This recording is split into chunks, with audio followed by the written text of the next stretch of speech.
ఆగనిగలం ప్రజాబలం AR5 news కి స్వాగతం.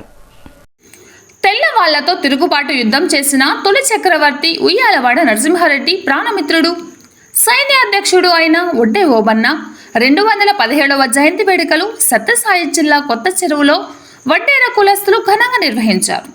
ఈ సందర్భంగా వడ్డేర్ల ఆరాధ్య దైవమైన వడ్డే ఓబన్న విగ్రహాన్ని ప్రతిష్ఠించారు. ఈ కార్యక్రమంలో వడ్డేరల సంఘం జిల్లా అధ్యక్షులు మల్లెల జయరాం, జాతీయ అధ్యక్షులు పల్లపు జయచంద్రమోహన్ తదితరులు పాల్గొని వడ్డే ఓబన్న విగ్రహానికి పూలమాలలు వేసి నివాళులర్పించారు. ఈ సందర్భంగా వారు మాట్లాడుతూ, తొలితరం స్వతంత్ర సమరయోధుడు రేనాటి వీరుడైన వడ్డే ఓబన్న వడ్డేర జాతిలో జన్మించడం మా జాతికి గర్వకారణమని, ప్రతి ఒక్కరూ ఓబన్న ఆశయ సాధన కోసం కృషి చేయాలని పిలుపునిచ్చారు.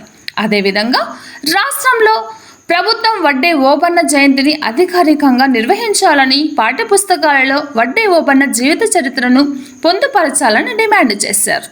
రాష్ట్రంలో వడ్డేర్లను రాజకీయంగా, సామాజికంగా, ఆర్థికంగా అన్ని రంగాల్లో రాణించాలని, ఐకమత్యంతో వడ్డేర్ల హక్కుల సాధనకై కృషి చేయాలన్నారు.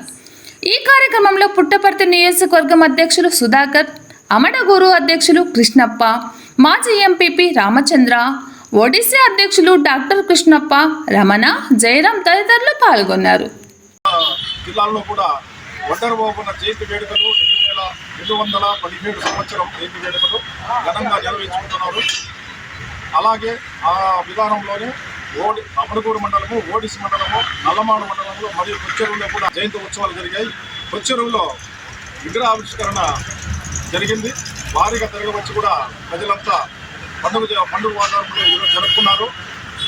అంతేకాకుండా ఏ ప్రభుత్వం వచ్చినా కూడా మొట్టమొదటి స్వాతంత్ర సమరయోధుడిగా గుర్తింపు పొందిన ఓబన్న ప్రతి సంవత్సరం కూడా జనవరి 11వ తేదీ ఆయనకు గవర్నమెంట్ తరఫునే ఈ జయంతి ఉత్సవాలను జరిపించాల్సిందిగా మేమంతా వడ్డర్లంతా కూడా తెలియజేస్తున్నాం. ఆయన ఆశయ సాధనలో కూడా వడ్డర్లంతా మేము కూడా ముందుకు నడుస్తామని కూడా తెలియజేస్తున్నాం. గతంలో వడేరాజులు వడే సామ్రాజ్యాన్ని నిర్మించి అశోక చక్రవర్తి మీద యుద్ధం చేసి తర్వాత రాజ్యం కోల్పోయిన తర్వాత కుల వృత్తుల మీద ఆధారపడి ప్రాజెక్టులు, చెరువులు, అదేవిధంగా గుడులు, గోపురాలు, బడులు ఏం కట్టాలన్న వడ్డేర జాతి నుంచినే అది సాధ్యం అనేది తెలిసింది.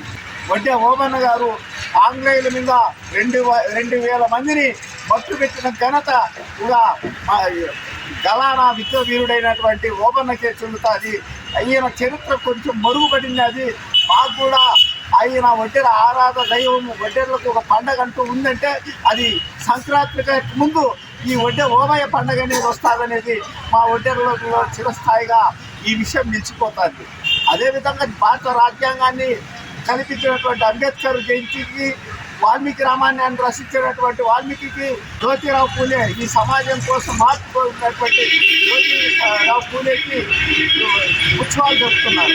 అదేవిధంగా మా వడ్డేర జాతి ముద్దుబిడ్డ అయినటువంటి వడ్డే ఓబన్నను ప్రతి సంవత్సరం 11వ తేదీన అధికారికంగా ప్రభుత్వమే సెలవు ప్రకటించి ఇతనికి కూడా ఇంకా ఉత్సవాలు జరిగేటట్టు, జయంతి ఉత్సవాలు జరిగేటట్టు నేను రాష్ట్ర ప్రభుత్వాలను, కేంద్ర ప్రభుత్వాలను డిమాండ్ చేస్తున్నాను.